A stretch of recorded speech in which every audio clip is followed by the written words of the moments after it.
આ video skip કરતા પહેલા એક સવાલ સાંભળતા જજો. બોર્ડની પરીક્ષા છે પણ મારું ઘર તૂટી ગયું છે, હવે વાંચવું કેવી રીતે?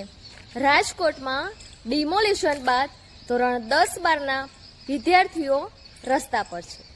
પુસ્તકો કાંકરીમાં દટાઈ ગયા, સપના ધૂળમાં ભળી ગયા. પરીક્ષાની તારીખ તો બદલાતી નથી, પણ આ બાળકોનું ભવિષ્ય કોણ સંભાળશે?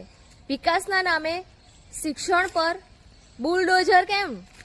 ઘર તૂટે ત્યારે દિવાલો નથી તૂટતી, વિશ્વાસ તૂટે છે. આ અવાજ દબાવશો કે ઉઠાવશો? આ વિડીયો શેર કરો, કારણ કે વાત ફક્ત એક ઘરની નથી, બાળકોના ભવિષ્યની છે.